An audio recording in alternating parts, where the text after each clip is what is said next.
नमस्कार दोस्तों, स्वागत है आपका। तो आज जो है लोकसभा चुनाव के लिए उत्तराखंड की 5 लोकसभा सीटों पर मतदान संपन्न हो चुका है और शांतिपूर्ण तरीके से हालांकि मतदान हुआ। कई जगह पर जो है ईवीएम मशीन खराब हुई, तमाम तरह की खबरें जरूर सामने आई, लेकिन अब जो सबका इंतजार है वो इस बात पर कि आज जो मतदान 5 सीटों पर हुआ है, अब जो 4 जून को नतीजे आने वाले हैं, क्या नतीजे इसको लेकर होंगे। हालांकि बड़े इत्तेफाक से हमारे दफ्तर में, हमारे ऑफिस में हम तीनों जो हैं कोलीग्स अलग अलग उत्तराखंड की सीटों से थे, तो मुझे लगा कि चलो बातचीत करते हैं और जानते हैं कि हमारी सीटों पर क्या किस तरह का हाल है, क्या मतदान आज हुआ है। तो मैं नैनीताल सीट से बिलोंग करती हूँ और मिस नेहा आप मेरी सहयोगी और हरिद्वार से बिलोंग करती हूँ। और बबीता आपकी सीट?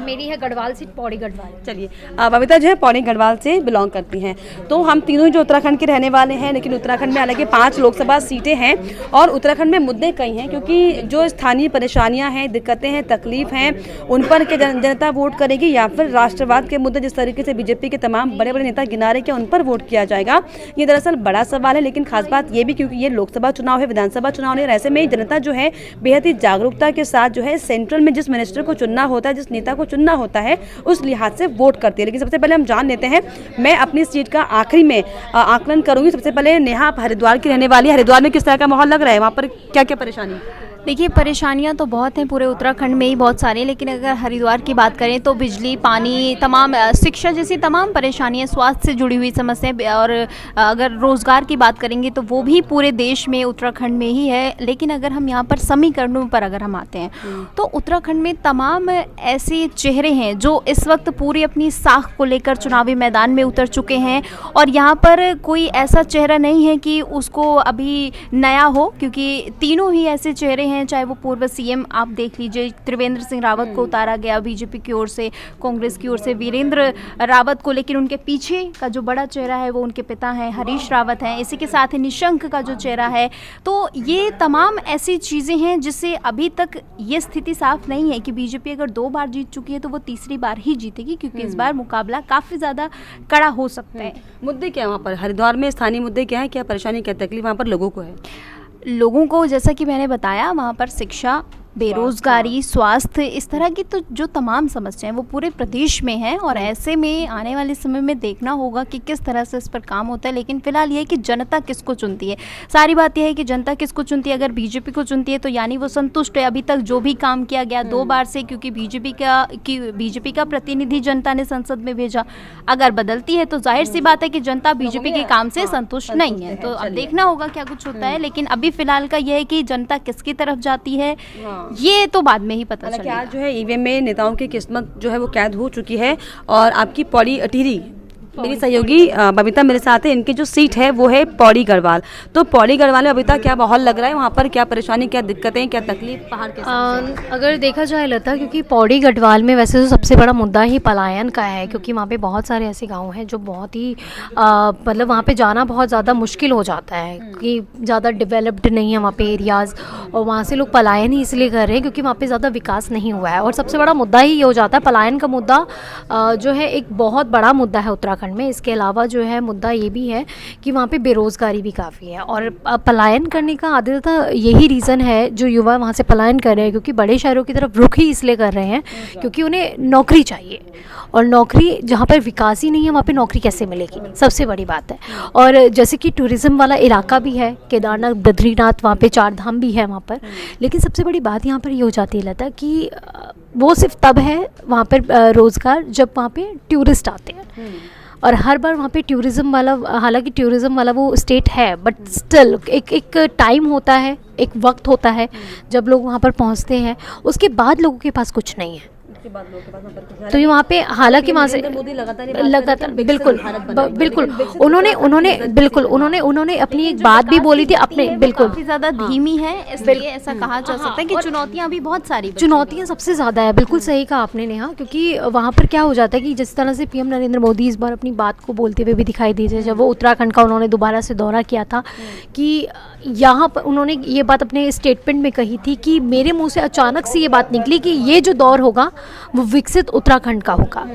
लेकिन कहते हैं ना कि नेताओं की करनी और कथनी में बहुत फ़र्क हो जाता है, क्योंकि हम लोग वहाँ से रहते हैं, हम लोग वहाँ के रहने वाले हैं, तो हमें पता है कि वहाँ पर क्या चीज़, वहाँ पे दिक्कतें हैं। और मेरे साथ जितने भी मेरे पहाड़ी लोग भी जुड़ेंगे, जो हमारे व्यूअर्स भी होंगे, जो हमें देख भी रहे हैं, वो भी अच्छे से जानते हैं, क्योंकि वहाँ की समस्याओं पे, ठीक है बाहर से कोई भी आता कुछ भी बोल देता है, मैं ये नहीं कह रही हूँ वहाँ पे विकास नहीं हो रहा, और हमारे जो प्रधानमंत्री कर रहे हैं वो भी ठीक है, कर रहे हैं सारी चीज़ें, लेकिन यहाँ पे सबसे बड़ी बात ये हो जाती है कि जो छोटे राज्य होते हैं ना लता, वहाँ पे एक तो भ्रष्टाचार बहुत हो जाता है, क्योंकि देखने वाला कोई नहीं होता है। इसी के साथ ही वहाँ पे चीज़ें क्या होती हैं कि लोग है ना विकास नहीं कर पाते हैं, ऐसे में लोगों की जो विकास है ना वो रुक जाता है। और वहाँ से अगर देखा जाए जिस तरह से सांसद हैं, अगर गढ़वाल की बात की जाए तो तीरथ सिंह रावत थे पहले, अभी अनिल बलूनी वहाँ से प्रत्याशी हैं। हालांकि ठीक है एक वीआईपी सीट वो हो जाती है, लेकिन उसके बाद जो है कई नेता, हमेशा से ही जनता का यही कहना रहा है, कई नेता आए और कई नेता गए, लेकिन अभी तक जो उत्तराखंड की स्थिति है वो जस की तस ही बनी हुई है।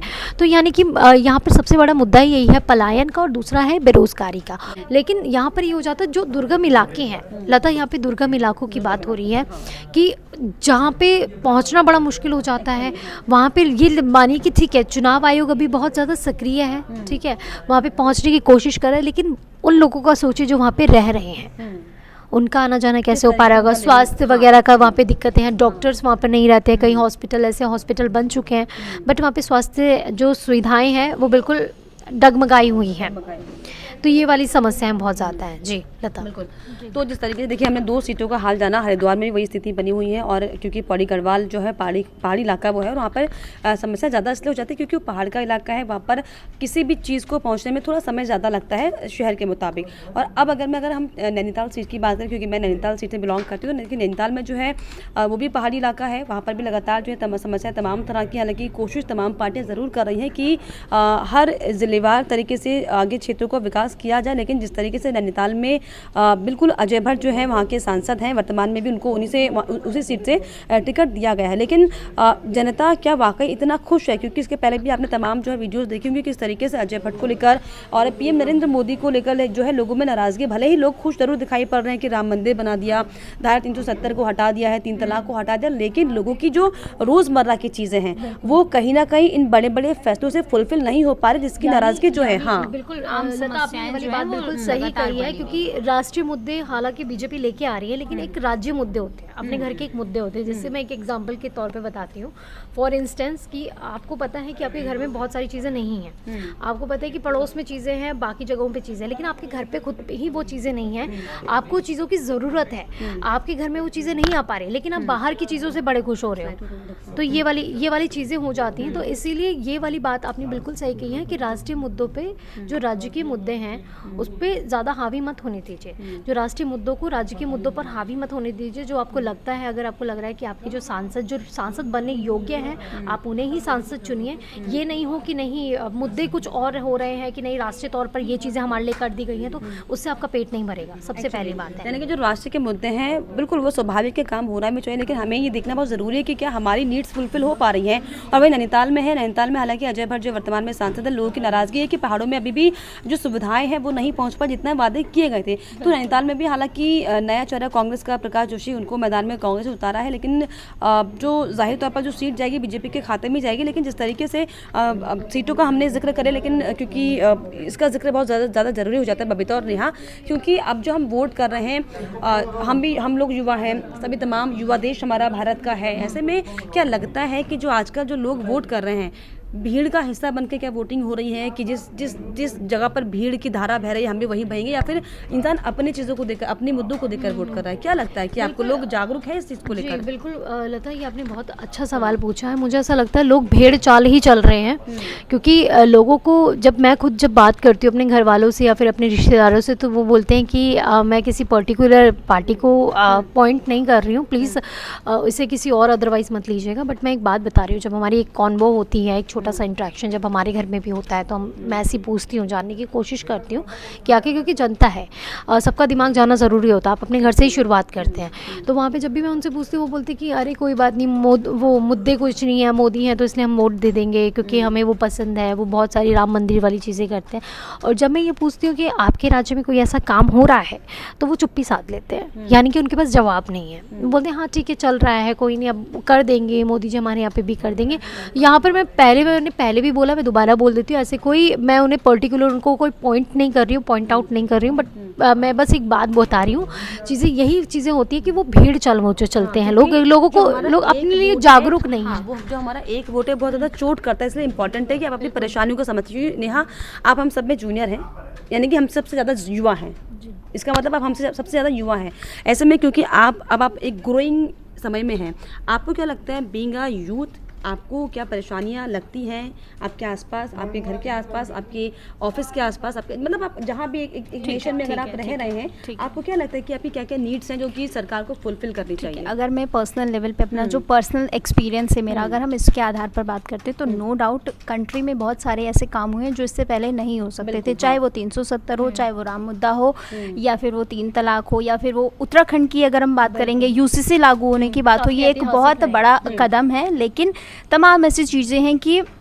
लोगों की आय तो घट रही है लेकिन खर्चे बढ़ रहे हैं। मुझे लगता है कि इस तरह की जो परेशानी है इनसे निकलने के लिए सरकार को तमाम ऐसे कदम है। अगर हम लोग कहते हैं कि लोकसभा और विधानसभा दोनों के मुद्दे अलग होते हैं, लेकिन प्रतिनिधि हम चुनते हैं क्योंकि वही जाकर वहाँ पर हमारे मुद्दे उठाता है। विधानसभा में भी हमारा चुना हुआ व्यक्ति जाता है, लोकसभा में भी हमारा चुना हुआ व्यक्ति जाता है। तो मुझे ऐसा लगता है कि जो आपका पर्सनल एक्सपीरियंस है, 5 साल में आपको कितनी परेशानी का सामना करना पड़ा और 5 सालों में आपने क्या कुछ डेवलपमेंट देखा, उसके आधार पर जो भी आपका प्रतिनिधि है उसको आप चुनिए। अगर उसने काम नहीं किया तो मत चुनिए, सिर्फ इसलिए कि कोई एक बड़ी सी हवा चल रही है। आप उस आधार पर अगर वोट दे रहे हैं तो आप अपने वोट को इस्तेमाल जो है वो सही तरीके से नहीं कर रहे हैं, और इसका जो खामियाजा है वो आने वाले समय में आपको और फिर आपके आने वाली जो पीढ़ी है उसको भी भुगतना पड़ेगा। तो मुझे ऐसा लगता है कि किसी भी पार्टी की तरफ आप ना जाकर सिर्फ अपने मुद्दों को चुनिए, अपनी जो समस्या है उसको चुनिए और उसके बाद जाकर अपने मत का इस्तेमाल कीजिए, ताकि आपको ये फ्रूटफुल साबित हो आने वाले समय। यानी कि जो प्राथमिकता होनी चाहिए वो आपके मुद्दे होने चाहिए, न कि कोई चेहरा या फिर पार्टी होनी चाहिए। लेकिन फिलहाल ये 3 सीटों का समीकरण हमने जानने की कोशिश की एज ए इंडिविजुअल, क्योंकि देखिए हम हैं तो सब हैं, मतलब इंडिविजुअल ही सभी लोग जुड़े हैं और वही वोटर है, वही देश के नागरिक है, वही सब कुछ है। तो ऐसे में ये 3 सीटों का तो हमने आपको जिक्र बता दिया कि हमारे क्षेत्रों में क्या हाल है, लेकिन आपके क्षेत्रों में क्या हाल है हमें कमेंट करके ज़रूर बताइए। और आप अगर बताना चाहते तो हमें बताइए कि आपने किस पार्टी को वोट दिया, क्या मुद्दे आपके थे, और साथ ही साथ जो 4 जून को अब रिजल्ट आने वाला है उसमें क्या आपको लग रहा है कि कितनी सीटें किसके पास आने वाली है, हमें कमेंट कीजिए। इसके अलावा हमारे चैनल को लाइक, शेयर एंड सब्सक्राइब करना भी ना भूलें।